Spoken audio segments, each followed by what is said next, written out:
Student कैसे हैं आप लोग। आज के इस वीडियो के माध्यम से हम आपको बताने जा रहे हैं कि पॉलिटेक्निक प्रवेश परीक्षा 2022 में आप मात्र 1 महीने में सरकारी कॉलेज कैसे पा सकते हैं।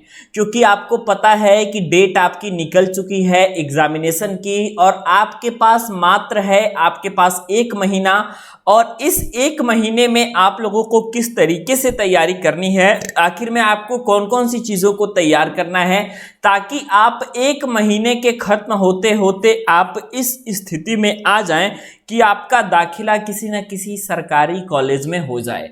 तो यह वीडियो आपके लिए होने वाला है। दोस्तों, मैं आपको बताता हूं कि पॉलिटेक्निक प्रवेश परीक्षा के विद्यार्थी हैं या फिर आप पॉलिटेक्निक कर रहे हैं तो आप हमारे चैनल पांडे जी टेक्निकल 2.0 को सब्सक्राइब कर लीजिएगा, क्योंकि इस चैनल पे आपकी काउंसलिंग से लेकर के और प्रवेश परीक्षा तक की सारी चीज़ों की तैयारी बिल्कुल करवाई जाती है। अब मैं आपको बताना चाहता हूं कि पॉलिटेक्निक प्रवेश परीक्षा की तैयारी आपको आखिर में कैसे करनी है, कौन कौन सी चीज़ों को कम समय में रहते हुए पढ़ लेना है ताकि आपको जो है जबरदस्त तरीके से किसी न किसी सरकारी कॉलेज में दाखिला मिल जाए, है ना। सबसे पहली बात तो आप ये अपना ध्यान में रखिए कि आपको पॉलिटेक्निक प्रवेश परीक्षा में सबसे पहले नियम का ख्याल रखना पड़ेगा। ऐसे कौन कौन से नियम है जिनको आपको देखना पड़ेगा। दोस्तों ध्यान दीजिएगा, 100 क्वेश्चन टोटल आपसे पूछा जाता है और इस 100 क्वेश्चन को अगर हम विभाजित करें तो 50 क्वेश्चन जो है आपके ये मैथ से पूछे जाते हैं और आपके 25 क्वेश्चन आपके फिजिक्स से पूछे जाते हैं और जो 25 क्वेश्चन है ये आपके केमिस्ट्री से पूछे जाते हैं। यानी कि 50 क्वेश्चन मैथ वाला जो सेक्शन है ये सीधे तौर पे आप लोगों का, आपको पता है कि एक सही मार्क के लिए आपको कितना नंबर मिलता है, 4 नंबर मिलता है। तो इसलिए आप लोगों का कुल 200 नंबर का तो आपका मैथ है ना, और इसके अलावा 100 नंबर की केमिस्ट्री, 100 नंबर की फिजिक्स।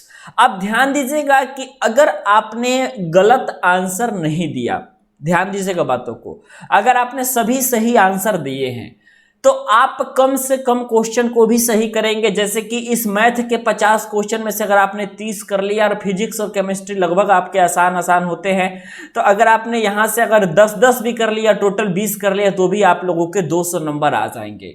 और 200 नंबर अगर आप ला देते हैं 400 नंबर में, तो आप याद रखिएगा कि आप पॉलिटेक्निक में सरकारी कॉलेज पाने के योग्य हो चुके हैं।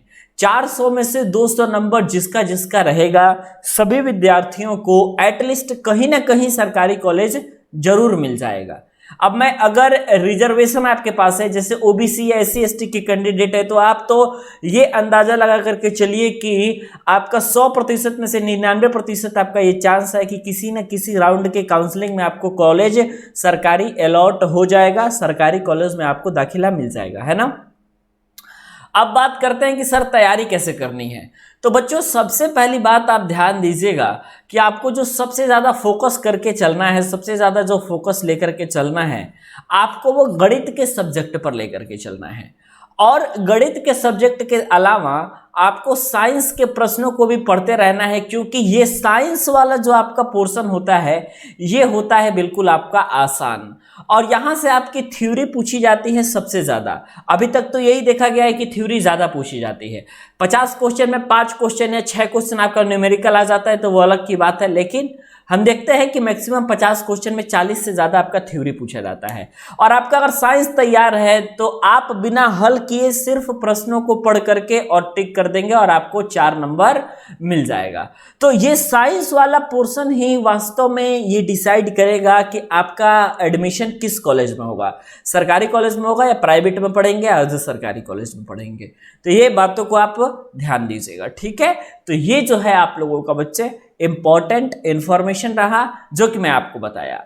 अब बच्चे, अब आपको जो गणित पढ़ना है, चूंकि इसमें से सबसे ज्यादा प्रश्न पूछा जाता है, तो गणित में आप क्या क्या पढ़िएगा। कभी काफी सारे स्टूडेंट का यह क्वेश्चन होता है, सारे गणित आप लोग को 10th के स्टैंडर्ड के होने चाहिए।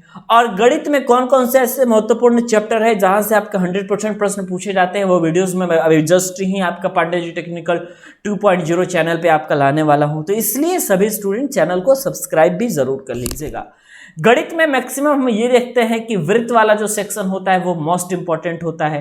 क्षेत्रमिति मतलब मेंसुरेशन, जिसमें आप लोगों का सिलेंडर से क्वेश्चन पूछा जाता है, कोन से क्वेश्चन पूछा जाता है, स्फीयर से क्वेश्चन पूछा जाता है, गोला से क्वेश्चन पूछा जाता है। ये सारी जो चीजें होती है, आपका कोन से पूछा जाता है, कोन का एरिया वगैरह निकालने के लिए, आयतन वगैरह निकालने के लिए पूछा जाता है। तो ये जो सारी चीजें हैं आपके बच्चे, ये इंपॉर्टेंट है और यहीं से आपका 100% प्रश्न पूछता है, ये बात आप याद रखिएगा। तो अगर आपने इतनी तैयारी कर ली तो डेफिनेटली आप ये बात को याद रख लीजिएगा कि आप जो है सरकारी कॉलेज पाने की स्थिति में हैं, बशर्ते कि आप गलती कम करिए। गलती अगर आप करेंगे तो निश्चित तौर पे आपको कॉलेज अलॉट नहीं हो पाएगा, क्योंकि इसमें है माइनस मार्किंग, और जहां आपका माइनस मार्किंग रहता है वहां आपकी समस्या हो जाती है। ठीक है, चैनल को सब्सक्राइब कर लीजिएगा, क्योंकि अब इस चैनल पे आपके एंट्रेंस एग्जामिनेशन से रिलेटेड लगातार वीडियोस आती रहेंगी।